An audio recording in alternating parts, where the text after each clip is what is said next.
ಬೆಳಗಿನ ಬೆಳಕು. ಅರಣ್ಯಕಾಂಡ 9ನೇ ಅಧ್ಯಾಯ 15-22. ಹಗಲಿನ ಮೇಘ. ನಮ್ಮ ಕೊನೆಯ ಅಧ್ಯಯನದಲ್ಲಿ ದೇವದರ್ಶನ ಗುಡಾರದ ಮೇಲೆ ನೆಲೆಸಿದ ಮೇಘವು ಯೆಹೋವನು ಇಸ್ರಾಯೇಲರಿಗೆ ನೀಡಿದ ಅತ್ಯಂತ ಅದ್ಭುತವಾದ ಕೊಡುಗೆಗಳಲ್ಲಿ ಒಂದಾಗಿತ್ತು ಎಂಬುದನ್ನು ನಾವು ನೋಡಿದೆವು. ಅದೇ ಮೇಘವು ಹಗಲು ಮತ್ತು ರಾತ್ರಿಯಲ್ಲಿ ವಿಭಿನ್ನವಾಗಿ ಕಾಣಿಸುತ್ತಿತ್ತು. ಹಗಲಿನಲ್ಲಿ ಅದು ಹೊದಿಕೆಯಾಗಿತ್ತು, ರಾತ್ರಿಯಲ್ಲೂ ಅದು ಅಗ್ನಿಸ್ತಂಭವಾಗಿತ್ತು. ಅವು ಎರಡು ಪ್ರತ್ಯೇಕ ವಸ್ತುಗಳಾಗಿರಲಿಲ್ಲ, ಅದು ಒಂದೇ ಪ್ರಸನ್ನತೆಯಾಗಿತ್ತು. ಸುತ್ತಲಿನ ಬೆಳಕಿನ ಆಧಾರದ ಮೇಲೆ ಅದೇ ಮೇಘವು ವಿಭಿನ್ನವಾಗಿ ಗೋಚರಿಸುತ್ತಿತ್ತು. ಇಂದು ನಾವು ಹಗಲಿನಲ್ಲಿ ಆ ಮೇಘವು ನಮಗೆ ಏನನ್ನು ಸೂಚಿಸುತ್ತದೆ ಎಂಬುದನ್ನು ನೋಡೋಣ. ನಾಳೆ ನಾವು ರಾತ್ರಿಯ ಭಾಗಕ್ಕೆ ಹೋಗೋಣ. ಸೀನಾಯಿ ಮರುಭೂಮಿಯು ಅತ್ಯಂತ ಕಠಿಣವಾದ ಮತ್ತು ಸುಡುವಂತಹ ಸ್ಥಳವಾಗಿದೆ. ಮಧ್ಯಾಹ್ನದ ವೇಳೆಯಲ್ಲಿ ಸೂರ್ಯನ ಶಾಖವು ತಡೆಯಲಾರದಷ್ಟು ಹೆಚ್ಚಾಗುತ್ತಿತ್ತು. ಬಯಲು ಅರಣ್ಯದಲ್ಲಿ ನಡೆದು ಹೋಗುತ್ತಿದ್ದ ಜನರಿಗೆ ಆ ಸೂರ್ಯನ ಬಿಸಿಲು ಕೇವಲ ಅಸಮಾಧಾನ ತರುತ್ತಿರಲಿಲ್ಲ, ಬದಲಾಗಿ ಅದು ಅಪಾಯಕಾರಿಯಾಗಿತ್ತು. ಅದು ಪ್ರಾಣವನ್ನೇ ತೆಗೆಯಬಲ್ಲದಾಗಿತ್ತು. ಆದರೆ ಇಸ್ರಾಯೇಲ್ಯರ ಪಾಳೆಯದ ಮೇಲೆ ದಿನದಿನವೂ ಆ ಮೇಘವು ಒಂದು ದೊಡ್ಡ ಮೇಲಾವರಣದಂತೆ ಹರಡಿಕೊಂಡಿತ್ತು. ಅದು ಶಾಖವನ್ನು ತಡೆದು ಹಿಡಿಯುತ್ತಿತ್ತು, ಅದು ಸುಡುವ ಕಿರಣಗಳನ್ನು ತಡೆಯುತ್ತಿತ್ತು. ಆ ವಿಶಾಲವಾದ ಪಾಳೆಯದಲ್ಲಿದ್ದ ಪ್ರತಿಯೊಬ್ಬ ಪುರುಷ, ಸ್ತ್ರೀ ಮತ್ತು ಮಗು ಅದರ ನೆರಳಿನಲ್ಲೇ ನಡೆದರು. ಇದು ಸಣ್ಣ ವಿಷಯವಾಗಿರಲಿಲ್ಲ, ಇದು ಜೀವನ ಮತ್ತು ಮರಣದ ನಡುವಿನ ವ್ಯತ್ಯಾಸವಾಗಿತ್ತು. ಈಗ ಇದು ನಮಗೆ ಏನನ್ನು ಸೂಚಿಸುತ್ತದೆ ಎಂದು ಯೋಚಿಸಿ. ಹಗಲಿನ ಸಮಯ ಎಂದರೆ ನಮ್ಮ ಜೀವನವು ಉತ್ತಮವಾಗಿ ಸಾಗುತ್ತಿರುವ ಕಾಲವಾಗಿದೆ. ಕುಟುಂಬ, ಕೆಲಸ ಮತ್ತು ಆರೋಗ್ಯವು ಯಾವುದೇ ತೊಂದರೆಗಳಿಲ್ಲದೆ ಮುಂದುವರಿಯುವಂತೆ ತೋರುತ್ತದೆ. ಮುಂದಿನ ಹಾದಿ ಸ್ಪಷ್ಟವಾಗಿರುತ್ತದೆ. ಯೆಹೋವನು ನಮ್ಮನ್ನು ಏನು ಮಾಡಲು ಕರೆಯುತ್ತಿದ್ದಾನೆ ಎಂಬುದು ನಮಗೆ ತಿಳಿದಿರುತ್ತದೆ. ಉತ್ಸಾಹವು ಹೆಚ್ಚಿರುತ್ತದೆ ಮತ್ತು ಕೆಲಸವು ಮುನ್ನಡೆಯುತ್ತಿರುತ್ತದೆ. ಇವು ನಮ್ಮ ಪ್ರಕಾಶಮಾನವಾದ ದಿನಗಳು ಮತ್ತು ಇವು ಯೆಹೋವನ ಹಸ್ತದಿಂದ ಬಂದ ನಿಜವಾದ ಆಶೀರ್ವಾದಗಳಾಗಿ ನಾವು ಅವುಗಳನ್ನು ಪೂರ್ಣ ಕೃತಜ್ಞತೆಯಿಂದ ಸ್ವೀಕರಿಸಬೇಕು. ಆದರೆ ಇಂತಹ ಪ್ರಕಾಶಮಾನವಾದ ದಿನಗಳು ತಮ್ಮದೇ ಆದ ಅಪಾಯವನ್ನು ಹೊತ್ತು ತರುತ್ತವೆ. ಎಲ್ಲವೂ ಚೆನ್ನಾಗಿ ನಡೆಯುತ್ತಿರುವಾಗ ಮತ್ತು ನಮಗೆ ಎಲ್ಲವೂ ಸ್ಪಷ್ಟವಾಗಿ ಕಾಣಿಸುತ್ತಿರುವಾಗ ನಮ್ಮ ಸ್ವಂತ ನಿರ್ಧಾರಗಳನ್ನೇ ನಂಬಲು ಪ್ರಾರಂಭಿಸುವುದು ಸುಲಭವಾಗುತ್ತದೆ. ನಮಗೆ ಯಾವುದು ಆರಾಮದಾಯಕವಾಗಿ ತೋರುತ್ತದೋ ಅಥವಾ ಯಾವುದು ಯಶಸ್ವಿಯಾಗಿ ಕಾಣಿಸುತ್ತದೋ ಅದರ ಆಧಾರದ ಮೇಲೆ ನಿರ್ಧಾರಗಳನ್ನು ತೆಗೆದುಕೊಳ್ಳುವುದು ಸುಲಭವಾಗುತ್ತದೆ. ಆಶೀರ್ವಾದದ ಉಷ್ಣತೆಯು ನಾವು ಇನ್ನೂ ಒಂದು ಪ್ರಯಾಣದಲ್ಲಿದ್ದೇವೆ ಮತ್ತು ವಾಗ್ದಾನದ ನಾಡು ಇನ್ನೂ ಮುಂದಿದೆ ಎಂಬುದನ್ನು ನಾವು ಮರೆಯುವಂತೆ ಮಾಡುವುದು ಸುಲಭವಾಗುತ್ತದೆ. ನಮ್ಮ ಸುತ್ತಲಿರುವ ಎಲ್ಲವೂ ಒಳಿತಾಗಿದ್ದಾಗ ಗರ್ವವು ನಮ್ಮಲ್ಲಿ ಮೌನವಾಗಿ ಬೆಳೆಯಲು ಪ್ರಾರಂಭಿಸುತ್ತದೆ. ಮೊದಲಿಗೆ ನಾವು ಅದನ್ನು ಗಮನಿಸದೇ ಇರಬಹುದು, ಆದರೆ ನಿಧಾನವಾಗಿ ಹೆಮ್ಮೆಯ ನಡವಳಿಕೆಗಳು ಬೇರೂರುತ್ತವೆ. ನಮ್ಮಲ್ಲಿರುವ ಯಾವುದೋ ಒಂದರ ಕಾರಣದಿಂದಾಗಿ, ನಮ್ಮ ನಂಬಿಗಸ್ತಿಕೆ, ನಮ್ಮ ಕಠಿಣ ಪರಿಶ್ರಮ ಅಥವಾ ನಮ್ಮ ಸಾಮರ್ಥ್ಯದ ಕಾರಣದಿಂದಾಗಿ ಯೆಹೋವನು ನಮ್ಮನ್ನು ಆಶೀರ್ವದಿಸಿದ್ದಾನೆ ಎಂದು ನಾವು ಯೋಚಿಸಲು ಪ್ರಾರಂಭಿಸುತ್ತೇವೆ. ಒಮ್ಮೆ ಆ ಆಲೋಚನೆ ನಮ್ಮನ್ನು ಆವರಿಸಿಕೊಂಡರೆ ನಾವು ನಮ್ಮ ನಮ್ರತೆಯ ಆರಾಮದ ದಿನಗಳನ್ನು ಮರೆತು ಬಿಡುತ್ತೇವೆ. ನಾವು ಇತರರಿಂದ ಪ್ರಶಂಸೆಯನ್ನು ಬಯಸಲು ಪ್ರಾರಂಭಿಸುತ್ತೇವೆ. ಎಲ್ಲರ ಕಣ್ಣಿಗೆ ಬೀಳಬೇಕು ಮತ್ತು ಗೌರವಿಸಲ್ಪಡಬೇಕು ಎಂಬ ಹಂಬಲ ನಮ್ಮಲ್ಲಿ ಹೆಚ್ಚಾಗುತ್ತದೆ. ಜನರ ಚಪ್ಪಾಳೆಗಳು ನಮಗೆ ಸಿಗಬೇಕಾದ ಹಕ್ಕು ಎಂದೇ ನಮಗೆ ಅನಿಸಲು ಪ್ರಾರಂಭವಾಗುತ್ತದೆ. ಮತ್ತು ಅತ್ಯಂತ ಕೆಟ್ಟ ಸಂದರ್ಭಗಳಲ್ಲಿ ನಾವು ಸ್ವತಃ ದೇವರಿಂದಲೇ ದೂರ ಸರಿಯಲು ಪ್ರಾರಂಭಿಸುತ್ತೇವೆ. ನಮಗೆ ಪ್ರತಿಯೊಂದು ಒಳಿತನ್ನು ನೀಡಿ ನಾವು ಇಂದು ಯಾವುದರ ಬಗ್ಗೆ ಹೆಮ್ಮೆ ಪಡುತ್ತಿದ್ದೇವೋ ಆ ದೇವರನ್ನೇ ಮರೆತು ಬಿಡುತ್ತೇವೆ. ನಾವು ಆತನನ್ನು ನಿಧಾನವಾಗಿ, ಮೌನವಾಗಿ, ಆರಾಮಾಗಿ ಮರೆತು ಬಿಡುತ್ತೇವೆ. ಕೊನೆಗೆ ಒಂದು ದಿನ ಆ ಮೇಘವು ಇನ್ನು ಮುಂದೆ ನಮ್ಮ ಮೇಲಿಲ್ಲ ಮತ್ತು ನಾವು ಸುಡುವ ಶಾಖದಲ್ಲಿ ಒಂಟಿಯಾಗಿ ನಿಂತಿದ್ದೇವೆ ಎಂದು ನಮಗೆ ಅರಿವಾಗುವವರೆಗೂ ಇದು ಮುಂದುವರಿಯುತ್ತದೆ. ಇಂದು ಬೆಳಗಿನ ಬೆಳಕು ನಮಗೆ ಈ ಅಪಾಯದ ಬಗೆಗೆ ಎಚ್ಚರಿಸುತ್ತದೆ. ಆ ಮೇಘವನ್ನು ಅಲ್ಲಿಂದ ತೆಗೆದುಹಾಕಿದರೆ ಇಸ್ರಾಯೇಲ್ಯರಿಗೆ ಏನಾಗುತ್ತಿತ್ತು ಎಂಬುದನ್ನು ಗಮನಿಸಿ.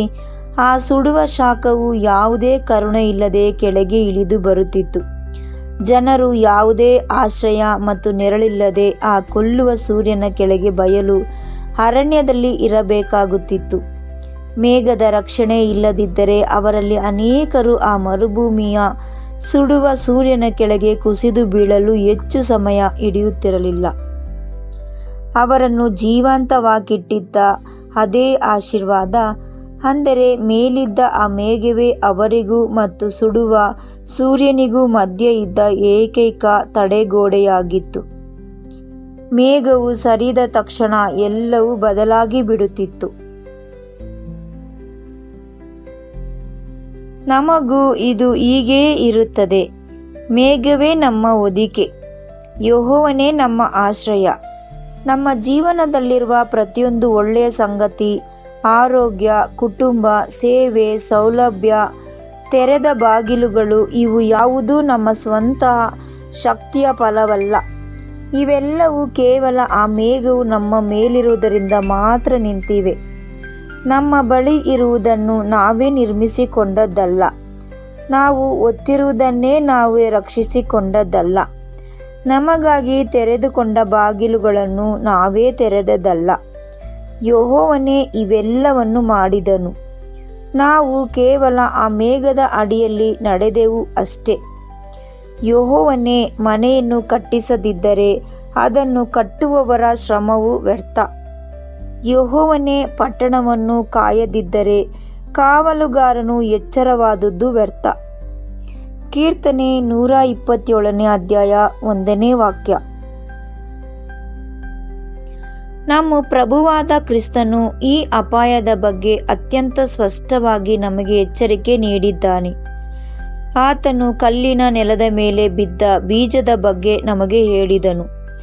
ಅದು ಬೇಗನೆ ಮೊಳಕೆಯೊಡೆದು ಜೀವದಿಂದ ತುಂಬಿರುವಂತೆ ಕಾಣಿಸಿತು. ಆದರೆ ಸೂರ್ಯನು ಮೂಡಿ ಬಿಸಿಲು ಏರಿದಾಗ ಅದಕ್ಕೆ ಬೇರಿಲ್ಲದರಿಂದ ಮತ್ತು ಆಳವಿಲ್ಲದರಿಂದ ಅದು ಒಣಗಿ ಸತ್ತುಹೋಯಿತು. ಮತ್ತಾಯ 13ನೇ ಅಧ್ಯಾಯ 5ನೇ ಮತ್ತು 6ನೇ ವಾಕ್ಯ. ಕಲ್ಲಿನ ನೆಲದ ವಿಶ್ವಾಸಿ ಎಂದರೆ ಆಶೀರ್ವಾದವನ್ನು ಎಂದಿಗೂ ಕಾಣದ ವ್ಯಕ್ತಿಯಲ್ಲ.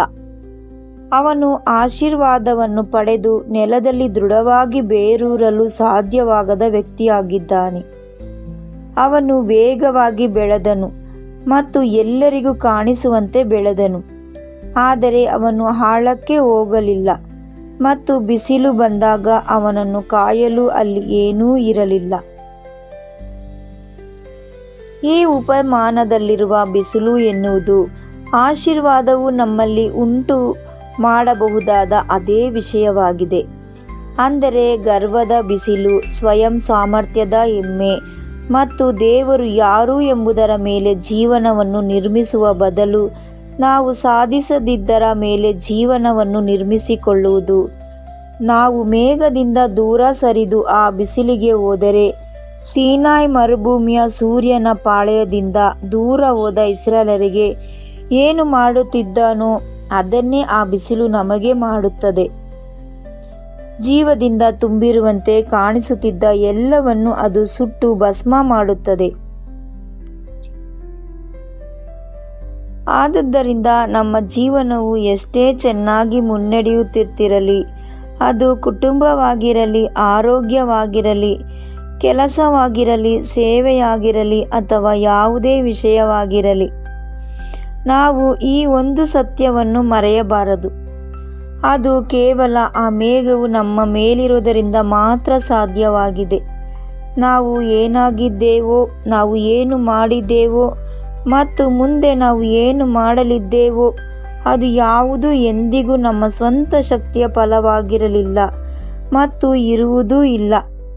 ನಾವು ನಿರ್ಮಿಸದ ಮತ್ತು ನಾವೇ ಕಾಯ್ದುಕೊಳ್ಳುವ ಸಾಧ್ಯವಿಲ್ಲದ ಒಂದು ಹೊದಿಕೆಯ ಅಡಿಯಲ್ಲಿ ನಾವು ನಡೆಯುತ್ತಿದ್ದೇವೆ.